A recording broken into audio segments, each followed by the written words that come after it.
Hello everyone, सबसे पहले आप सभी को नमस्कार है। स्वागत करता हूं आप सभी को आपके अपने YouTube channel English with SK श्रवण।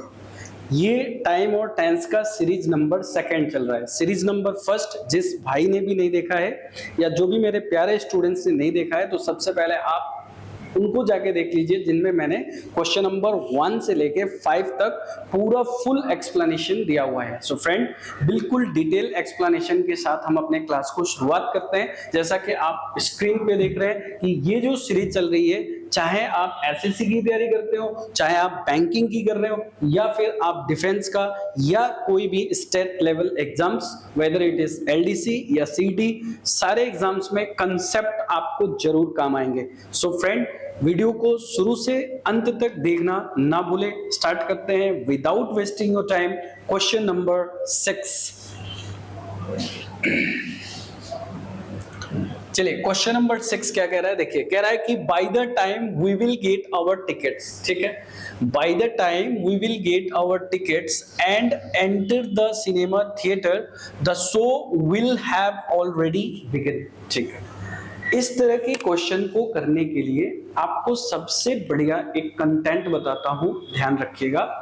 किसी एक सेंटेंस में, ऐसे ये जो क्वेश्चन है ये कंडीशनल सेंटेंस के क्वेश्चंस है। एक सेंटेंस के अंदर कभी भी हम 2 बार फ्यूचर टेंस का यूज नहीं करते हैं। सो आप अगर ध्यान से देख रहे हैं तो इसमें 2 बार फ्यूचर टेंस आया हुआ है। कहां कहां आया हुआ है आप देखिए। पहला फ्यूचर टेंस आपका एक बार तो यहां आया है और दूसरा फ्यूचर टेंस आपका एक बार यहां आया है, will have already begun। ये है फ्यूचर परफेक्ट टेंस और इसको लिखा है सिंपल फ्यूचर में। इसके साथ इसने क्या दिया है यहाँ पर, कंडीशन, बाय द टाइम। तो आप हमेशा याद रखिएगा कि कंडीशनल क्लॉज यानी इफ क्लॉज के साथ हम कभी भी शैल और विल का प्रयोग नहीं करते हैं। जैसे एक एग्जांपल देखिए, अगर मान लीजिए मैंने ये कहा कि यदि तुम मेरे पास आते हो, if you will come to me, if you will come to me, I will meet you, मैं तुमसे मिलूंगा। ये कह रहा है I will meet you। तो मेरे भाई मुझे ये बताओ, ये तो हिंदी में अगर हम ट्रांसलेट करें तब तो हमें बिल्कुल सही लग रहा है, क्योंकि हमारा जो हिंदी भाषी क्षेत्र के जो स्टूडेंट होते हैं वो ज्यादातर कोशिश ये करते हैं कि हम ट्रांसलेट करें, और यदि हम ट्रांसलेट करते हैं तो ये बिल्कुल सही लग रहा है। If you will come to me, यदि तुम मेरे पास आओगे तो मैं तुमसे मिलूंगा, सही लग रहा है। लेकिन आप देखिए कितनी बार विल का इस्तेमाल किया गया है, एक बार यहां और एक बार यहां। तो यहाँ इसमें से आपको एक विल को हटाना पड़ेगा। कौन सा विल हटाएंगे, तो जहां पर लिखा हुआ है इफ क्लॉज, तो इस इफ क्लॉज के बाद हम कभी भी शैल या फिर विल का इस्तेमाल नहीं करते हैं, इसे गलत माना जाता है। तो इसका सही आंसर क्या होगा, if you come to me I will meet you. ये वाला जो विल है आपका बिल्कुल सही है, लेकिन ये वाला जो विल है ये आपका गलत लिखा गया। अगर आपने इस कंटेंट को समझ लिया मेरे भाई, तो इस क्वेश्चन को आप देखिए। कह रहा है by the time we get our tickets, we के बाद विल नहीं आएगा, सीधा क्या आएगा, वर्ब का फर्स्ट फॉर्म। यानी सेंटेंस का अगर एक भाग आपका फ्यूचर में दे रखा है तो जो दूसरा वाला भाग होता है, यानी जो इफ क्लॉज वाला भाग होता है, इसे लिखने के लिए हम इस्तेमाल करते हैं सिंपल प्रेजेंट टेंस को। और सिंपल प्रेजेंट टेंस के अंदर या तो वर्ब का पहला फॉर्म दिया जाता है या वर्ब के फर्स्ट फॉर्म में एस या ईएस लगाया जाता है। चलिए, तो इसमें गलती कहां है, यहां से विल को हटा दीजिए। एरर किस पार्ट में है भाई, बी सेक्शन में गलती है। वीडियो को अच्छे से देखिएगा। कहीं अगर आपको लग रहा है कि सर हमें ये वाला कंटेंट क्लियर नहीं है, तो आप कमेंट में उस क्वेश्चन नंबर को लिख के जरूर भेज दीजिएगा। नेक्स्ट क्वेश्चन की तरफ मूव करते हैं। चलिए, बहुत अच्छा क्वेश्चन है। कह रहा है कि गौरी टोल्ड मी, गौरी किसी लड़की का नाम है, गौरी ने मुझे कहा गौरी टोल्ड मी, क्या कहा, हिज नेम, यानी उसके नाम को बताया। कब बताया, आफ्टर ही लेफ्ट। थोड़ा सोच के देखिएगा, यदि आपने कहीं टेंस किसी भी टीचर से पढ़ा है तो एक कंटेंट होता है, जैसे आप यहाँ खड़े हैं, इससे एक कदम अगर आप पीछे जाते हैं तो ये आपका पास्ट होता है, और यहां से अगर एक कदम पहले जाते हैं मतलब पीछे जाएंगे तो उसे हम बोलते हैं पास्ट ऑफ द पास्ट। तो जो पास्ट ऑफ द पास्ट होता है उसे लिखने के लिए हम पास्ट परफेक्ट टेंस का यूज करते हैं, और उसके बाद जो एक्शन होता है उसे लिखने के लिए हम सिंपल पास्ट का यूज करते हैं। अच्छा, गौरी ने उसका नाम कब बताया होगा, उसके रहते या उसके जाने के बाद? तो उसके जाने के बाद, यानी जब वो जा चुका था तब उसने उसका नाम बताया होगा, है कि नहीं। यानी इसमें पहला एक्शन कौन सा हुआ भाई, पहला एक्शन हुआ उसका जाना। तो जो पहला एक्शन होगा उसे लिखने के लिए हम यूज करेंगे पास्ट परफेक्ट टेंस। तो भाई गलती कहां है, तो देखो गलती यहां है, Gauri told me his name after he, और यहां ही के बाद आपको क्या लगाना है, हैड लगा दीजिए, आफ्टर ही हैड लेफ्ट। देखिए ये गलती है। अब इसको और शानदार कैसे बनाए, देखो भाई ये क्या लिखा हुआ है, आफ्टर। याद रखना, यदि आफ्टर के पहले यानी इधर अगर यूज किया गया है सब्जेक्ट प्लस वर्ब का सेकेंड फॉर्म, तो आफ्टर के बाद हम इस्तेमाल करते हैं subject plus had plus main verb का तीसरा फॉर्म। इसको कई बार एग्जाम में ऐसे भी दिया जाता है, यानी ये वाला जो आफ्टर है ये शुरू में आ जाएगा, अगर ये पहले आ गया तो इसे आपको यहां देना पड़ेगा, यानी आपको लिखना पड़ेगा सब्जेक्ट हैड प्लस V3, बीच में कोमा लगा दीजिए, और ये वाला जो कंटेंट है आपका सब्जेक्ट प्लस वर्ब का सेकेंड फॉर्म यहां रख दीजिए। तो देखिए, तो इसको आफ्टर का हिंदी में अर्थ क्या होता है, आफ्टर मतलब हिंदी में होता है बाद में। आफ्टर का मतलब क्या होता है, आफ्टर मतलब होता है बाद में। अब बहुत सारे बच्चे इस क्वेश्चंस को लेकर काफी कंफ्यूजन्स में रहते हैं। क्या कंफ्यूजन्स रहता है, वो कहता है सर गौरी तो लड़की का नाम है, लड़की के नाम के लिए तो हर लगाना चाहिए। तो भाई यहाँ पर बात ऐसा है कि यहाँ पे 3 लोग हैं, जैसे मान लो मैं हूं और 2 लोग और हैं। तो ऐसे समझो कि जैसे तुम्हारी कोई गर्लफ्रेंड है, अब वो तुम्हारी गर्लफ्रेंड किसी से बात कर रहे हैं, तब तक तुम पहुंच गए और तुमने पूछा अरे ये क्या हो रहा है, अब वो डर गई। अब उसके जाने के बाद उसने उसका नाम बताया, तो भाई वो जिससे बात कर रही थी तो वो कौन था, वो कोई और था, तो उसका नाम बताया ना। तो इसीलिए ये ही जो है यहाँ पे थर्ड पर्सन के लिए इस्तेमाल किया गया है, ना कि गौरी के लिए। कंटेंट अगर क्लियर हो गया हो तो इसे आप जरूर नोट डाउन करना, इसके बेस पे बहुत सारे क्वेश्चन एग्जाम्स में दिए जाते हैं। अगले क्वेश्चन की तरफ मूव करते हैं।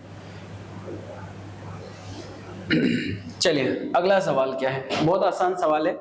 We have been celebrating many festivals since century. So my dear student, ये जो since होता है याद करिए, ये पॉइंट ऑफ टाइम के लिए आता है, लेकिन जो सेंचुरी होता है ये ड्यूरेशन बताने का काम करता है, यानी पीरियड ऑफ टाइम को बताता है। तो भैया यहाँ सेंचुरी दिया गया है, सेंचुरी यानी यहाँ 100, तो यहां सिंस की जगह हम लगाएंगे 4 century. So we have been celebrating many festivals for centuries, ना कि since centuries. Shall we move to the next question? आइए अगले क्वेश्चन की तरफ मूव करते हैं। चलिए अगला सवाल क्या है, देखिए कह रहा है कि ओल्ड एज, कह रहा है ओल्ड एज। ओल्ड एज का मतलब होता है बुढ़ापा। ओल्ड एज किससे जोड़ा है, कंजंक्शन से। क्या लिखा है, इन्फर्मिटी। इन्फर्मिटी का मतलब होता है दुर्बल।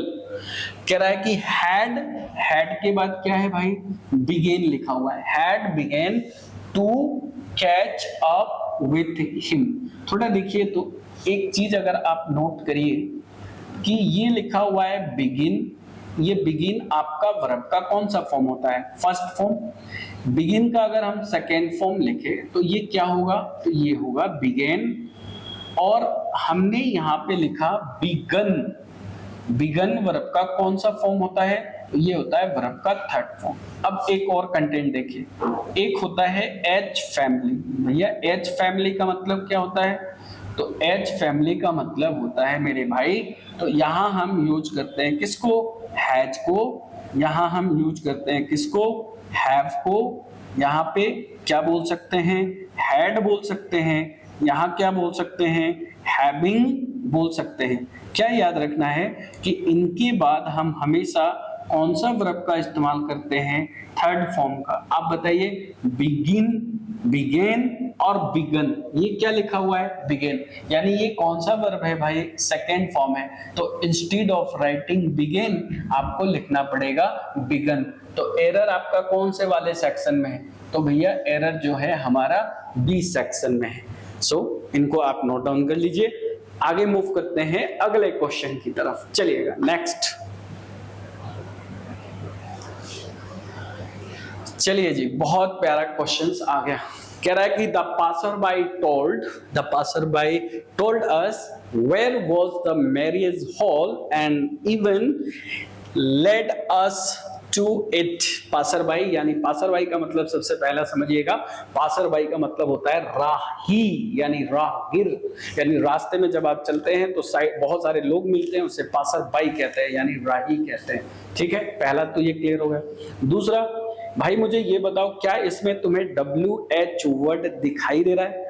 इस WH वर्ड के कंसेप्ट को मैंने टाइम और टेंस के सीरीज नंबर 1 में मैंने अच्छे से समझा रखा है, पहले आप उस सीरीज को देख लीजिएगा, उसमें क्लियर आपको पता चल जाएगा कि WH वर्ड किसी भी सेंटेंस में दो तरीके से बिहेव करता है। एक, प्रश्न पूछने का काम करता है, दूसरा जोड़ने का काम करता है। जब वो प्रश्न पूछने का काम करेगा तो अंत में क्वेश्चन मार्क आएगा, लेकिन जब वो जोड़ने का काम करेगा तो नॉर्मल सेंटेंस में आता है, यानी उसके बाद हम हमेशा यानी WH वर्ड के बाद subject plus verb plus object आना चाहिए। कब? जब वो जोड़ने का काम करेगा तब। लेकिन जब वो प्रश्न पूछने का काम करता है तो वो WH वर्ड के बाद हमें verb plus subject plus main verb लिखना होगा। क्या मेरी बात समझ में आ गई? आइए देखते हैं। देखो फ्रेंड, क्या आपको WH वर्ड दिखाई दे रहा है? सर दे रहा है। क्या लास्ट में क्वेश्चन मार्क है? सर बिल्कुल नहीं है। यानी ये WH वर्ड किस तरीके से काम कर रहा है? तो सर ये कंजंक्शन की तरह काम कर रहा है। भाई जब ये कंजंक्शन की तरह काम कर रहा है तो अपने बाद क्या लेगा? सर सब्जेक्ट लेगा, उसके बाद क्या लेगा? वर्ब लेगा। तो भाई देखो, क्या WH वर्ड के बाद इसने सब्जेक्ट लिखा है? सर बिल्कुल नहीं लिखा है। और अगर उसने नहीं लिखा है इसका मतलब ये गलत है। तो यहाँ पे वेयर के बाद क्या आएगा? ये आएगा द मैरिज हॉल। इस मैरिज हॉल के बाद क्या आएगा? was, where the marriage hall was and even led us to it। उम्मीद करता हूं आपको ये चीजें समझ में आ गई होगी। एरर भैया इसमें भी बी पार्ट में ही दिया गया है। चलिए, अच्छा लग रहा हो अगर आप लोगों को तो कृपया करके एक काम कर दीजिए, हमारे लिए क्या करना है, लाइक कर दीजिएगा, और चैनल को अगर आपको लगता है कि दूसरे लोगों को हेल्प मिल जाएगा तो उनके साथ भी आप इसे शेयर कर दीजिएगा। नेक्स्ट, बहुत प्यारा सवाल है, बहुत ही प्यारा। कह रहा है I have pass the examination 2 years ago। मेरे भाई सबसे पहला चीज मेरे साथ बोलो, ये क्या लिखा हुआ है? एगो। एगो का मतलब क्या होता है? सर एगो मतलब होता है पहले। अच्छा बताओ, पहले का मतलब प्रेजेंट की पास्ट? सर बिल्कुल पास्ट होता है। अब अगर पास्ट होगा तो बताओ वर्ब कैसा आना चाहिए? तो वर्ब आना चाहिए वर्ब का सेकेंड फॉर्म। थोड़ा देख लो तो, क्या ये वर्ब का सेकेंड फॉर्म है? सर बिल्कुल नहीं है। तो आई क्या है? सब्जेक्ट है। क्या चाहिए? V2। क्या हटाना पड़ेगा? हैव हटाना पड़ेगा। दोबारा पढ़ लो, आई पास द एग्जामिनेशन 2 years ago, यानी 2 साल पहले। बोलो इसमें कीवर्ड क्या था? एगो। अगर सेंटेंस में एगो आ जाए तो आपका सेंटेंस का जो स्ट्रक्चर है वो हमेशा सिंपल पास्ट टेंस में ही रहना चाहिए।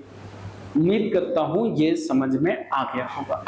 अगले सवाल की तरफ हम मूव करते हैं। Next question. चलिए, बहुत प्यारा सवाल आ गया फिर से। देखिए तो फ्रेंड, देखो फ्रेंड, एक चीज आपको समझाता हूं, ध्यान से समझिएगा। सिंस, ये जो सिंस है ना, इसका मतलब क्या होता है? इसका मतलब होता है तब से लेकर अब तक। ध्यान से सुनो, तब से लेकर अब तक। यहां पे मैंने क्या लिखा, यहां लिखा तब से। सुनो ध्यान से, अब मुझे बताओ, अब बोल रहा है, इसका मतलब कौन सा टेंस लगाओगे बेटा?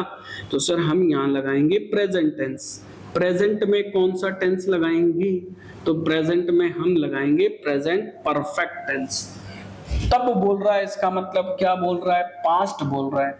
तो पास्ट मतलब यहाँ कौन सा टेंस आएगा? तो यहाँ आएगा सिंपल पास्ट टेंस। दोनों को जोड़ने के लिए हमें किसका यूज करना पड़ेगा? सर कंजंक्शन का। तो यहाँ क्या आएगा? सिंस। देख लो थोड़ा, यदि सिंस के बाद सिंपल पास्ट है तो सिंस के पहले हम प्रेजेंट परफेक्ट टेंस का इस्तेमाल करते हैं। भाई क्या ये सिंस पहले भी आ सकता है? सर बिल्कुल पहले आ सकता है। तो पहले कौन सा टेंस आएगा? यानी सब्जेक्ट प्लस वर्ब का सेकेंड फॉर्म। बीच में क्या लगाओगे? पंक्चुएशन। आगे कौन से टेंस? तो सर यहाँ हो गया सब्जेक्ट, ये हो गया आपका हैज, ये हो गया आपका हैव प्लस मीन वर्ब का थर्ड फॉर्म। चलिए थोड़ा देख लीजिए, अब आप क्वेश्चन पे चलिए। कह रहा है कि सिंस ही ज्वाइंड, अच्छा बात है, ही सब्जेक्ट है, ज्वाइंड वर्ब का सेकेंड फॉर्म। क्या ज्वाइन किया? दिस पोस्ट, मतलब जब से उसने इस पद को संभाला है तब से लेकर आज तक उसने रिश्वत नहीं ली। ब्राइब का मतलब होता है रिश्वत। देखो भाई, तो क्या हमने जो ये कोमा है, कोमा के बाद कौन सा टेंस आना चाहिए? ये वाला ना। तो ये तो सब्जेक्ट ठीक है भाई, डीड की जगह आपको क्या लिखना पड़ेगा? हैज लिखना पड़ेगा, क्योंकि सेंटेंस क्या है? नेगेटिव है, तो नोट हो गया। अब बताओ टैग की जगह क्या लिखोगे भैया? तो सर टैग की जगह टेकन लिखेंगे। चलो उम्मीद करता हूं ये क्वेश्चंस आपको बहुत अच्छे लेवल से समझ में आ गया होगा, है ना जी। आगे बढ़े अगले सवाल की तरफ, नोट डाउन करते हुए चलिएगा please. Next question, question number कितना आ गया? अरे वाह, ये तो 1 सेकेंड का क्वेश्चन है। चलो कैसे 1 सेकेंड का है? देखो इस क्वेश्चन में क्या लिखा है? इन 1990। मेरे भाई अब मुझे बताओ, अभी चल रहा है 2024 और मैं बात कर रहा हूँ 2020 का। तो मुझे बताओ मैं प्रेजेंट का बात कर रहा हूँ या पास्ट का बात कर रहा हूँ? तो सर आप पास्ट की बातें कर रहे हो, बहुत बढ़िया। अगर मैं पास्ट की बात कर रहा हूं तो इसमें कौन से वर्ब का हम इस्तेमाल करेंगे? तो सर इसमें वर्ब का सेकंड फॉर्म आना चाहिए। क्या ये वर्ब का सेकंड फॉर्म में लिखा गया है? अगर नहीं तो गलत है। आइए देखते हैं। देखिए कह रहा है कि परहैप्स यू नो दैट। चलो यहां तक तो बात ठीक है, दैट आ गया है। दैट के बाद क्या लिखा है? I have passed the examination in 1990। कह रहा है मैंने एग्जाम को 1990 में पास किया था। 1990 यानी पास्ट की बात बता रहा है। बताओ भाई पास्ट के साथ प्रेजेंट का कभी बन सकता है? नहीं। क्या हटाना पड़ेगा? हैव। यानी यहां आएगा सब्जेक्ट प्लस वर्ब का सेकेंड फॉर्म। एरर किस पार्ट में है मेरे भाई? सर बी सेक्शन में एरर है। अगर आपको वीडियो अच्छा लग रहा होगा तो लाइक सब्सक्राइब और शेयर करते चलिएगा मेरे भाई। आगे क्वेश्चंस की तरफ मूव करते हैं। शानदार क्वेश्चन, चलिए बहुत प्यारा सवाल फिर से आ गया। देखिए जी, नोट डाउन करिएगा। यदि किसी सेंटेंस के अंदर बाय के साथ अगर कोई फ्यूचर टाइम दे रखा हो, कौन सा टाइम? फ्यूचर टाइम, या आप इसको यूं कह सकते हैं कोई एडवर्ब ऑफ टाइम दे रखा हो। जैसे मान लीजिए हमने लिखा कि बाय टुमारो, और टुमारो के साथ मैंने लिखा मॉर्निंग, बाय टुमारो मॉर्निंग, या मैंने यहां लिखा बाय टुमारो इवनिंग। ठीक है, मैंने ये लिखा, या मैंने लिखा बाय नेक्स्ट ईयर। सोच के देखो तो इसको हिंदी में क्या बोलेंगे भाई मेरे? बाय टुमारो मॉर्निंग, इसका हिंदी में क्या अर्थ होता है? हिंदी में मतलब होता है कल सुबह तक, कल सुबह तक। इसका मतलब कल शाम तक, इसका मतलब अगले साल तक। ठीक है, सो इसका मतलब क्या होता है? देखिए कल सुबह तक, बाय टुमारो मॉर्निंग, यानी मैं यहां खड़ा हूं आपके सामने और मैं बोलूं कि भैया कल सुबह तक मैं अपने होम टाउन पटना पहुंच चुका हूंगा। तो मेरे भाई बताओ कि ये फ्यूचर में किसी काम को कंप्लीट दिखाने के लिए कौन सा टेंस का इस्तेमाल किया जाता है? तो मुझे लगता है कि फ्यूचर परफेक्ट का यूज करते हैं। आइए सीखते हैं। यदि किसी सेंटेंस में बाई के साथ अगर टाइम दिया रखा है तो वो जो टेंस होता है उस टेंस कौन सा होगा? वो होगा फ्यूचर परफेक्ट टेंस। याद रखिएगा। अब अगर आपको इतनी बातें याद है तो इस क्वेश्चन को देखो भाई, कह रहा है ही हैज रेड, इसको रेड पढ़ेंगे, ध्यान रखना, क्योंकि हैज के बाद वर्ब का थर्ड फॉर्म आता है। तो वो क्या क्या पढ़ा होगा? Four place. फोर प्लेस का मतलब नाटक होता है, प्ले मतलब खेलना, और प्लेस नाउन है जिसका मतलब होता है नाटक। कह रहा है कि रिटन बाय, किसके द्वारा लिखी गई? शेक्सपियर के द्वारा लिखी गई 4 नाटक को वह पढ़ चुका होगा। कब पढ़ चुका होगा? By the end of his vacation. So ये टाइपिंग एरर है, इसकी हिज की जगह दिस वेकेशन, मतलब इस गर्मी के छुट्टी के अंत तक वो पढ़ चुका होगा, ऐसा कहना चाह रहा है। तो बताओ कौन सा टेंस आना चाहिए? फ्यूचर परफेक्ट आना चाहिए। तो भाई फ्यूचर परफेक्ट लिखने के लिए सबसे पहले हम सब्जेक्ट लेंगे, सब्जेक्ट के बाद हम विल लगाएंगे, विल के बाद हमारा क्या आएगा? हैव आएगा, ही विल हैव, और आगे वर्ब का थर्ड फॉर्म, यानी आप जो हैज रेड लिखे हैं ना, इसकी जगह पे आपको ये वाली लाइन लिखनी पड़ेगी। तो भाई मेरे एरर किस पार्ट में है? ए पार्ट। उम्मीद करता हूं समझ में आ रहा होगा। चलिए थोड़ा आगे बढ़ते हैं। हाँ जी, बहुत प्यारा सवाल फिर से आ गया। कह रहा है कि when they stole the money and where did they hide it? So my dear, मुझे ये बताइए, क्या आपको WH वर्ड दिखाई दे रहे हैं? हाँ बिल्कुल दे रहे हैं। चलो कहाँ कहाँ? यहाँ और एक यहाँ। क्या WH वर्ड के बाद क्वेश्चंस मार्क दिया गया है? सर बिल्कुल दिया गया है। कहाँ दिया गया है? यहाँ दिया गया है। तो ये WH वर्ड कंजंक्शन का काम कर रहा है या फिर इंट्रोगेटिव का? तो सर आपने ही तो बताया था कि अगर वो लास्ट में क्वेश्चन मार्क आ जाए तो प्रश्न पूछने का काम करता है। तो ये प्रश्न पूछने का काम कर रहा है। तो जब प्रश्न पूछने का काम कर रहा है तो वो अपने साथ क्या लेगा? तो WH वर्ड अपने बाद, तुरंत अपने बाद हेल्पिंग वर्ब लेगा। आओ चेक कर लेते हैं। देखो यहाँ WH वर्ड के बाद इसने क्या लिखा है? डिड लिखा है। लेकिन यहाँ WH वर्ड के बाद क्या इसने डिड लिखा है क्या? तो सर नहीं लिखा है। तो भाई फिर ये गलत है, तो डिड लिख दो। तो यहाँ पे हम लगा देंगे डिड। अब बताओ डिड के बाद कौन सा वर्ब आता है? तो एक बात ध्यान रख लो, मेरे साथ साथ बोलो। अगर तुम्हें क्वेश्चन में कभी भी ये 3 चीजें दिखाई देती है तो इनके बाद हमेशा वर्ब का कौन सा फॉर्म आता है? फर्स्ट फॉर्म यूज किया जाता है। तो भैया डिड लगाओगे तो स्टॉल की जगह आंसर क्या लगाएंगे? स्टिल लगाएंगे। बात समझ में आया? अब बहुत सारे बच्चे ये बोल रहे होंगे सर आपने डिड ही क्यों लगाया? तो देखो ये क्या लिखा है? एंड क्या होता है? कंजंक्शन। अपने दाएं बाएं हमेशा कैसा लेता है? एक जैसे टेंस को लेता है। तो अगर यहाँ पे डिड आया है तो यहाँ भी डिड आना चाहिए। किस पार्ट में एरर है भैया? ए सेक्शन में एरर दिया गया है। सो हम लोग मूव करते हैं क्वेश्चन नंबर नेक्स्ट की तरफ। चलिए, ओह माय गॉड, बहुत प्यारा क्वेश्चन है। क्या आपको हैज दिखाई दे रहा है? सर बिल्कुल दे रहा है। हैज के बाद हमने आपको कौन सा वर्ब पढ़ाया था? सर तीसरा फॉर्म पढ़ाए थे। तो चलो आओ चेक करते हैं। पहला क्या होता है? टेक। सर दूसरा क्या लिखा? टूक। बताओ तीसरा आपने क्या लिखा? सर टेकन लिखा। बताओ ये टेकन है? नहीं है। अगर नहीं है तो फिर टेकन करो, यानी ये टेकन हो जाएगा। एरर बताओ किस पार्ट में दे दूं? सर एरर है आपका बी पार्ट में। पूरा पढ़ो। The teacher has taken the responsibility, यानी टीचर ने जिम्मेवारी लिया। तो कई बार कई क्वेश्चंस एग्जाम में आसान भी तो आ जाते हैं, है कि नहीं? अगला सवाल। चलिए ये सवाल है आपका, इसको आपको बताना है कि क्या गलती है। तो देखिए ये लिखा है टाइम इमेमोरियल, यानी अनंत काल तक तो सीधी बात याद रखना, इसके साथ हमारा जो आंसर है वो क्या आएगा, सिंस आएगा, सिंस टाइम इमेमोरियल, ये आपका राइट आंसर होगा। उम्मीद करता हूं ये भी कंटेंट क्लियर हो गए होंगे। आगे हम लोग मूव करते हैं अगले सवाल की तरफ। आज के सेशन में हम लोग 20 क्वेश्चंस करेंगे। तो कितने क्वेश्चन बाकी हैं, 17 हो गए और अपने 3 क्वेश्चंस हैं, फिर हम लोग आगे करेंगे। चलिए, कह रहा है कि द रिवर, जो नदी है, is in स्पैट and eat has. चलो हैज दिखाई दे दिया, अच्छी बात है। क्या लिखा है, ओवरफ्लोन लिखा है। हैज के बाद वर्ब का कौन सा फॉर्म आता है, थर्ड फॉर्म। अब एक कंटेंट बता रहा हूं, ध्यान से सुनो। क्या लिखा है, फ्लाई, क्या लिखा है, फ्ली, क्या लिखा है, फ्लो।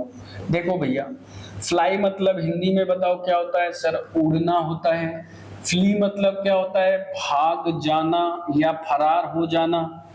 और फ्लो मतलब क्या होता है, सर फ्लो मतलब होता है बहना। बताओ फ्लाई से क्या बना, सर फ्लाई से फ्लू बना और फ्लू से फ्लोन बन गया। बताओ फ्ली से क्या बनाओगे, फ्लैट बनेगा और ये हो जाएगा फ्लैट। अब बताओ फ्लो से क्या बनाओगे, तो सर फ्लो से फ्लोट बनता है और ये भी फ्लोट हो गया। अच्छा बात है, अगर कुछ समझ में आया हो तो। अब एक काम करते हैं, इससे पहले हमने लगा दिया ओवरफ्लो, तो कुछ नहीं करना है, ओवरफ्लो में ईडी लगा दो, ओवरफ्लोड बन जाएगा, है कि नहीं। अब क्वेश्चन क्या है, सर नदी है, तो मुझे बताओ नदी का जो पानी है ना, ये जो नदी लिखा है, तो नदी की जो पानी है वो उफान पर है। तो नदी का पानी उड़ेगा या नदी का पानी बहेगा।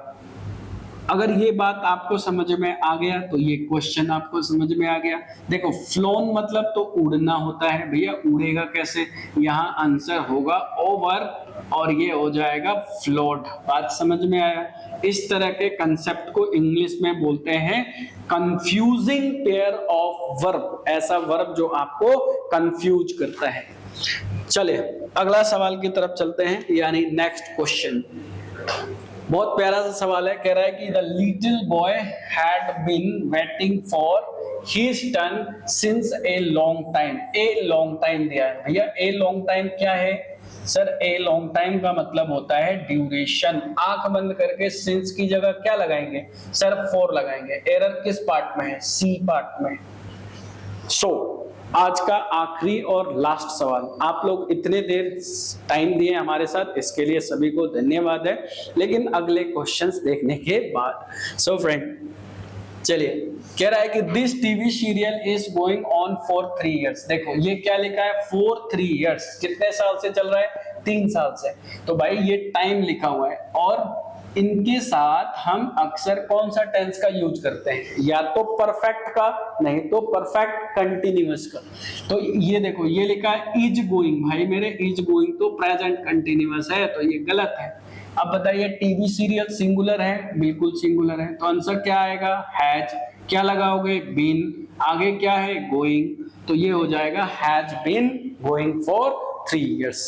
सो माय डियर स्टूडेंट्स, यही मैं अपने सेशन को एंड करता हूं और अगले सेशन में आपसे मुलाकात होगी। तब तक के लिए मैं आपसे लेता हूं विदा। आपने अपना कीमती समय दिया, इसके लिए सभी को धन्यवाद। Thank you all of you for watching this video. Love you all, great.